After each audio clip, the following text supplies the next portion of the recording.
তিন জায়গায় প্রয়োজনে মিথ্যা বলা যায়। এক নাম্বার, আপনার ওয়াইফকে খুশি করার জন্য, সে একটু এরকম না বলে একটু কৌশল করে বললে খুশি হবে, ওটা বলা যায়। দুই নাম্বার, জীবন মরণের ব্যাপার, যান বাঁচানোর জন্য একটু কৌশল করে ঘুরিয়ে বললেন, এটা জায়েজ। তিন নাম্বার, দুইজন ঝগড়া লাগছে তাদেরকে মিলিয়ে দেওয়ার জন্য কৌশল করে একটু মিথ্যা বলা, ঘুরিয়ে বলা যায়। দুইজনের মধ্যে দেখলেন যে সম্পর্ক খারাপ, একজনরে বললেন, ভাই সে তো ওই দিন আপনার ব্যাপারে অনেক প্রশংসা। কি আমার ব্যাপারে প্রশংসা? কি বললো? এই বললো আপনি নাকি এই করছেন ওই করছেন, অনেক প্রশংসা। লোকটার মন খুশি হয়ে যাবে তার ব্যাপারে, ঠিক কিনা? আবার তার সাথে যার ঝগড়া, ওরে যে বলুন, ভাই ওই দিন তো সে আপনার অনেক অ্যাপ্রিসিয়েশন করলো, অনেক। সে তো অবাক, কি রে বলে কি? এই যে দুইজনের ব্যাপারে দুইজনের একটু ভালো ভালো কথা বলে দিচ্ছেন, একদিন দেখবেন রাস্তা দিয়ে হাঁটার সময় একে অপরকে সালাম দিয়ে ফেলছে, সালাম দিয়ে বুকে জড়ায় ধরছে, আছে না নাই?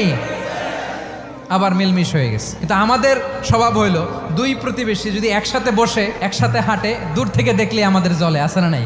ঘটনা কি? এই দুইটার মধ্যে এত মিল কে? এই দুইটার মধ্যে গিরিঙ্গি লাগানো যায় কিভাবে? আল্লাহর কাছে তওবা করেন, এই মানসিকতার যেন আমরা না হয়, আমরা মিলিয়ে দিব।